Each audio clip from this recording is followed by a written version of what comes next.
प्रभु का वचन हगई नबी की किताब और इसका दूसरे पद से 4 पद तक इस तरह से लिखा है यहां पर परमेश्वर के वचन में कि प्रभु का वचन कहता है कि मेरा भवन उजाड़ पड़ा है, मेरा भवन उजाड़ पड़ा है। क्या तुम्हारे लिए अपने छत के घर में रहने का समय है, जबकि मेरा भवन उजाड़ पड़ा है। प्रभु क्या कहता है? मेरा भवन उजाड़ पड़ा है। ये बात उस वक्त की है जब राजा नबूकदनेस्सर ने आकर इस्राएलियों को लूटा और जो एक सुंदर परमेश्वर का भवन था उसे भी लूटा। सारे जवाहरात जो कि दीवारों में जड़े हुए थे, सोना, वो तमाम सब लोग चीजें लूट लूट कर ले गया। हर एक महंगी चीजें जो भी परमेश्वर के भवन में थी उसको उसने लूट लिया, इस्राएलियों के घरों को लूट लिया। और जो परमेश्वर का भवन था जहां पे इस्राएली लोग आकर आराधना करते थे, और जब वो लूट कर ले गया तब धीरे धीरे वो जो भवन था वो उजाड़ हो गया। लोगों ने विचार किया कि अब यहां पर कैसे हम प्रार्थना करें, ये भवन तो सारा उजाड़ हो गया है, महंगी सारी चीजें चले गई, बैठने की जो व्यवस्था थी, कारपेट गलीचा जो था जिसमें हम बैठा करते थे वो चला गया, दरवाजे महंगे उतार लिए गए, महंगे सोने जवाहरात, चर्च का जो सामान था, भवन का जो सामान था वो सब लोग ले गए। तो अब हम कैसे आराधना करेंगे? तो लोगों ने अपने घरों में बैठकर प्रभु की आराधना करना आरंभ कर दिया। धीरे धीरे समय बीतता चला गया और लोग फिर अपने कमाई, अपने रोजगार पर लग गए और धीरे धीरे लोगों ने अपने घर को फिर सुधारना आरंभ कर दिया। कई बार अचानक हमारे घर की छत टूट जाए, ध्यान से सुनो, कोई दीवार गिर जाए तो हम 1 साल का इंतजार नहीं करते। करते हैं हम लोग 1 साल का इंतजार, 2 साल का है? अचानक कई बार सड़कों पे लोग देखते हैं कि बुलडोजर आता है और बाहर की दीवारें या लैंटर जो बड़े हुए होते हैं वो तोड़ जाता है। हम देखते हैं कई बार। तो उसके बाद क्या होता है, लोग तुरंत ही दूसरे तीसरे दिन या 1 हफ्ते बाद जल्द ही लोग पैसों का प्रबंध करते हैं, कर्जा लेते हैं और अपने घर को दोबारा से ठीक कर लेते हैं। जो भी उनका लैंटर टूटा था, दीवार टूट गई थी, वो सभी चीजें उनको जल्दी रिपेयर कर लेते हैं, सुधार लेते हैं। अब आप सोचो, लोगों ने तुरंत, वैसे ही इस्राएलियों ने अपने घर को तुरंत का तुरंत उसी समय सुधार लिया, ठीक कर लिया, रिपेयर कर लिया।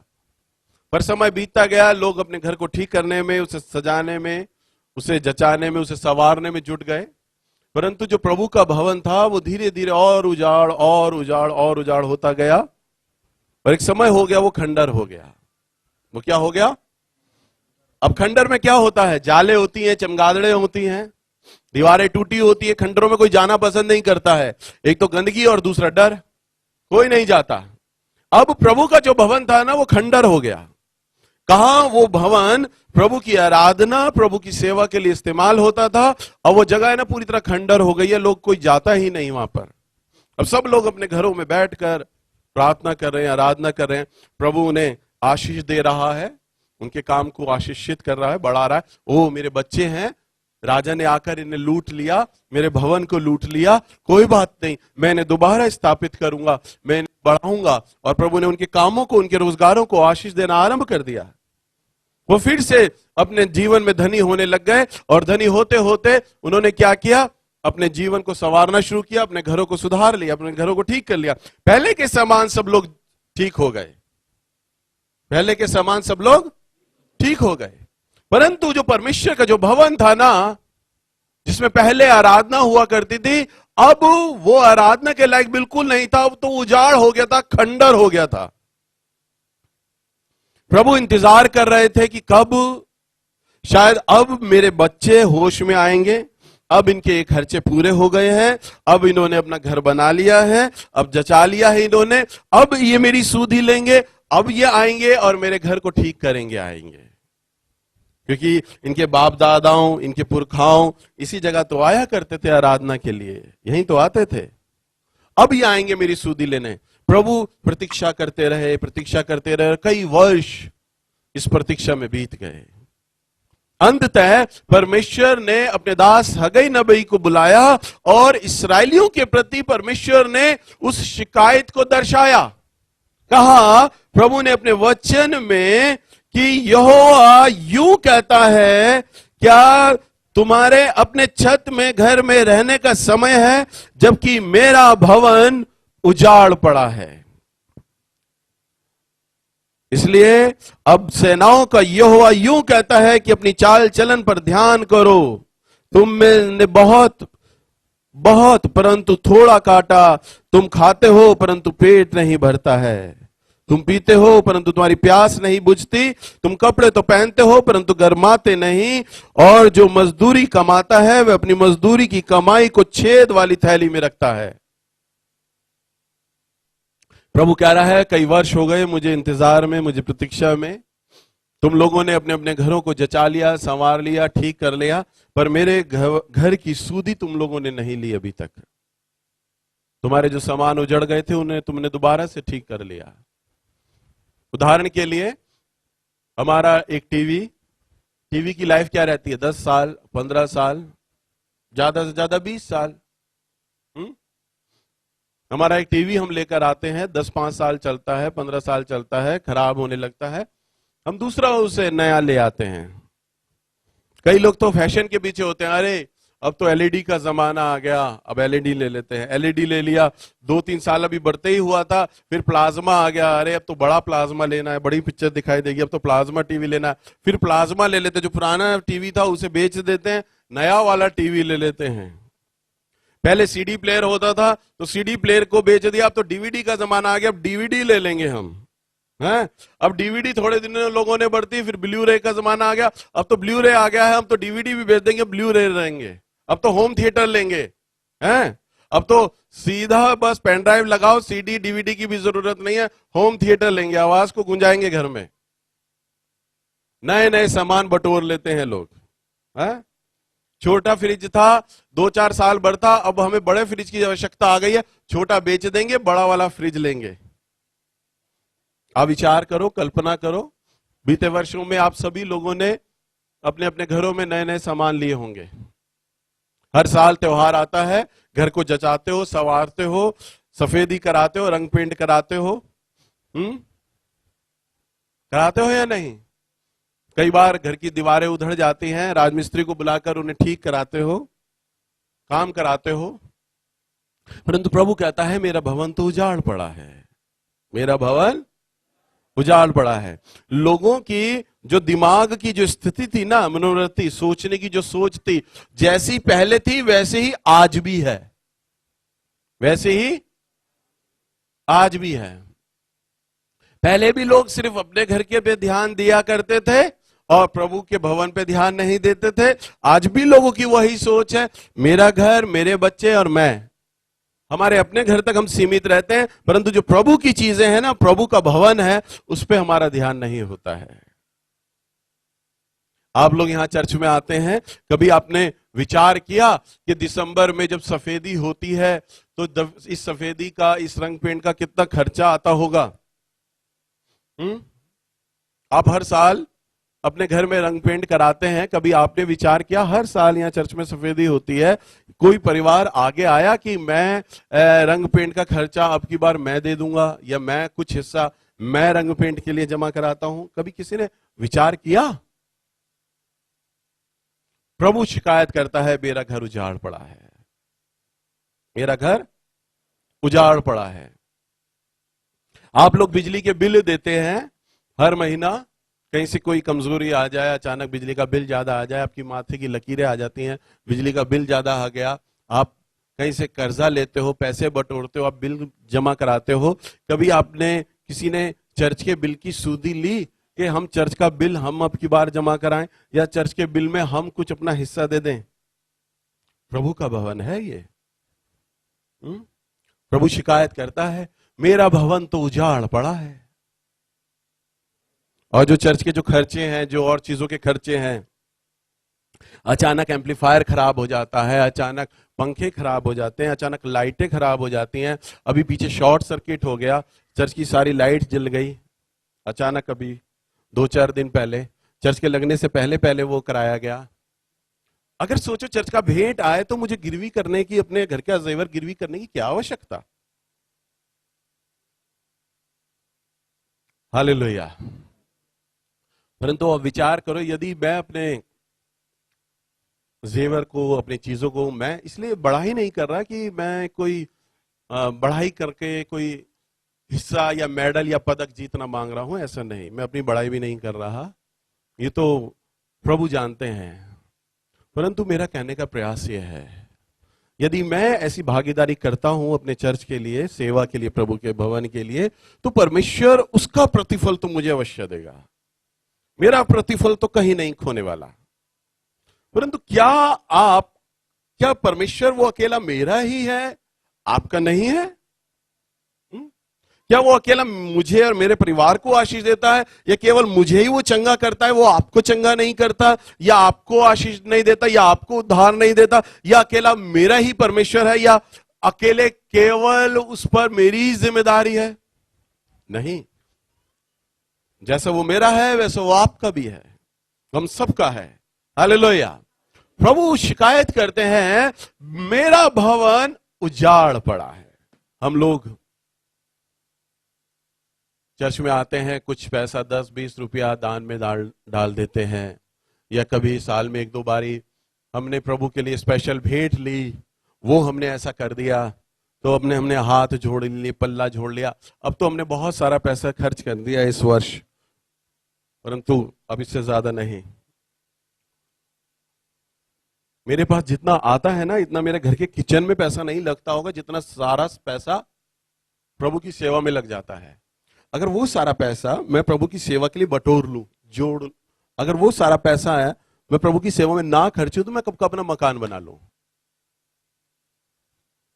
बहुत अधिकांश पैसा मेरा सेवा में खर्च हो जाता है।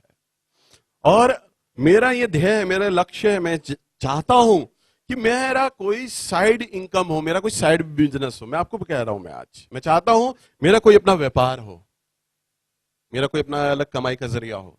इसलिए हम हमेशा, मेरा एक लक्ष्य रहता है कमाई के जरिए पर मेरा अपना एक साइड बिजनेस हो, सेवा करते करते एक साइड इनकम आए, और उस साइड इनकम से मैं अपने घर का खर्चा चलाऊं। परंतु जितना भी दशमांश और भेंट आता ना, 1-1 रुपया मैं प्रभु की सेवा में खर्चना चाहता हूं। मेरा मन करता है, मुझे आज 22 साल हो गए प्रभु का दास बने हुए, 22 साल से लोग मुझे भेंट दे रहे हैं, अपने लिफाफे दे रहे हैं, दशमांश देते हैं, भेंटें देते हैं। परंतु ये मेरा पिता जानता है, जब भी कोई व्यक्ति मुझे लिफाफा देता है ना, मुझे अंदर से खुशी नहीं होती, मुझे बोझ जान पड़ता है। पौलुस ने कहा है, तुम में से ऐसा कौन है जो दाख की बारी लगाए और उसके अंगूर ना खाए, या कोई जानवर पाले या उसका दूध ना निकाले? तुम्हें यह अधिकार है, परंतु मैंने तो भी अपना बोझ, अपना अधिकार तुम पे न जताया, और मैंने अपने जीवन पर अपने खर्चे को, अपने बोझ को मैंने खुद ओढ़ा। तो जो पौलुस का जो विचार है ना, वो मेरा विचार है कई सालों से। मैं चाहता हूं कि मैं अपना बोझ तनिक भर भी कलीसिया के खर्चे पे ना डालूं। देखिए, परमेश्वर की ओर से मुझे अभिषेक और अधिकार है कि मैं डाल सकता हूं, परंतु तो भी दशमांश और भेंट का एक पैसा है ना, मैं चाहता हूं जो परमेश्वर की ओर से जो हिस्से का जो मेरा पैसा आया है, मैं उसे लूं, प्रार्थना करूं, आशीषित करूं। प्रभु जी, तेरी सेवा के लिए तेरे बेटे ने भेंट और दशमांश दिया है, अब मैं इसको वापस दे रहा हूं। वापस देकर अब ये दोबारा से पूरी रीति से आपकी सेवा में 1-1 पाई लगेगा। अगर सोचो वो सारा पैसा, ज्यादा से ज्यादा पैसा प्रभु की सेवा में लग जाए, तो परमेश्वर की सेवा कहां से कहां निकल जाए। हालेलुया। सब लोग प्रभु के लिए तालियां बजाएं।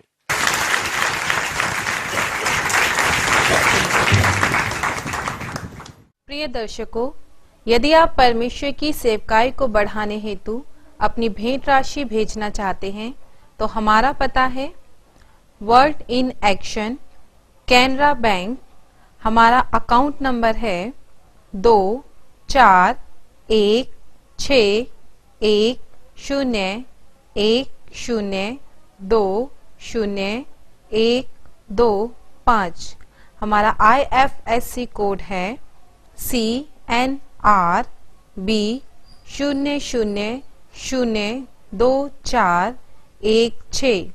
हमारी ब्रांच है दिल्ली किंग्सवे कैंप, दिल्ली 110009। सबको जय मसीह की। जय मसीह की।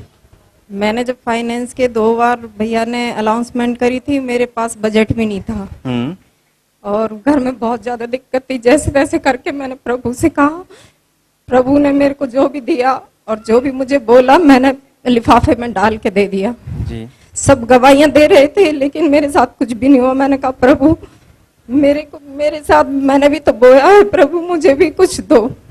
मैं हर रोज प्रार्थना करती थी। प्रभु ने पिछले महीने मेरे साथ इतना वो किया है कि मेरे घर में फ्रीज नहीं था, हम लोग 5-5 रुपए की बर्फ ला के गुजारा करते थे। फ्रीज दिया, टीवी किया, LED दिया है और कूलर दिया है और गद्दा दिया है और गोल्ड की ईयर रिंग दी है मुझे। क्या बात है। परमेश्वर ने इतना सारा आशीष दिया है। मैं हालेलुया। जोरदार ताली प्रभु के लिए। प्रभु सच में आप बहुत महान है। परमेश्वर आपकी छोटी से छोटी जो आपकी जरूरत है उसके विषय में सोचता है। सच में देखा आपने पवित्र आत्मा का बहाव, सच में जब परमेश्वर देता है तो वो आपके हृदय से आती है आवाज। और ऐसा ही हुआ बहन के जीवन में भी कि जब उन्होंने परमेश्वर के राज्य में बोया और प्रार्थना किया कि प्रभु जी मेरे जीवन से भी आपके नाम की गवाही हो, तो उनके जीवन में जो कमी चल रही थी, जैसा उनको चाहिए था और वैसा परमेश्वर ने उनके जीवन में किया। और देखो आज उनके जीवन में, हालांकि कहने के लिए छोटी छोटी चीजें हैं, लेकिन एक मध्य जो फैमिली है उसके लिए बड़ा मुश्किल होता है इस सब बातों के लिए। लेकिन परमेश्वर का धन्यवाद हो कि आज उनके घर में फ्रिज भी है, टीवी भी है और कूलर भी है। मतलब आज सभी चीज है। परमेश्वर का जोरदार ताली बजाकर धन्यवाद करते हैं। आइए हम लोग प्रार्थना करें धन के विषय में, क्योंकि हम लगातार प्रभु के वचन में सीख रहे हैं और जो हम सीख रहे हैं परमेश्वर के वचन में, लगातार हम प्रार्थना करें कि परमेश्वर का आत्मा इस वचन के अनुसार आपको और मुझे आशीषित करे। प्रभु जी मैं प्रार्थना करता हूं तेरे बेटे और तेरी बेटियों के लिए। प्रभु होने दे तेरा प्रकाश इनके जीवन पर चमके, होने दे, क्योंकि हम अब्राहम के वंशज हैं तो अब्राहम की आशीषें मेरे और तमाम लोगों के जीवन में वह वचन के द्वारा पूरी होने पाए।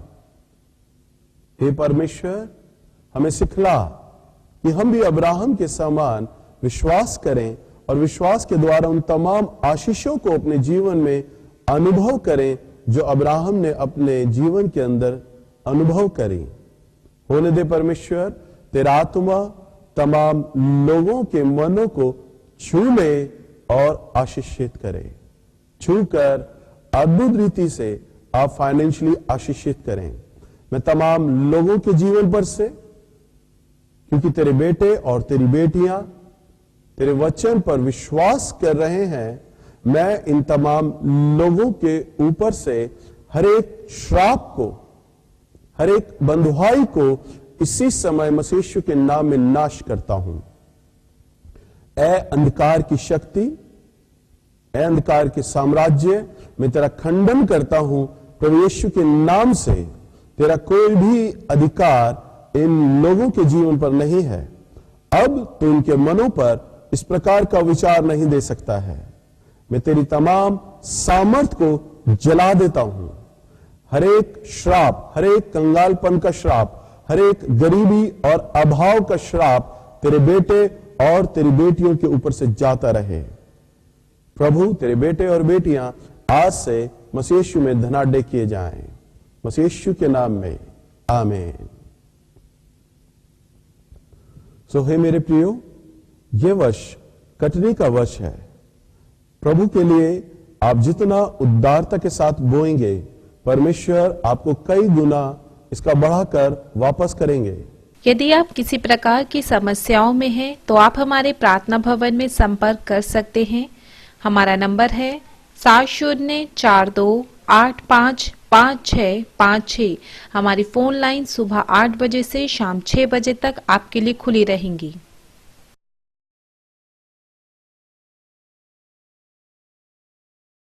अधिक जानकारी के लिए आप हमारी वेबसाइट पर विजिट कर सकते हैं। हमारी वेबसाइट है wordinaction.org।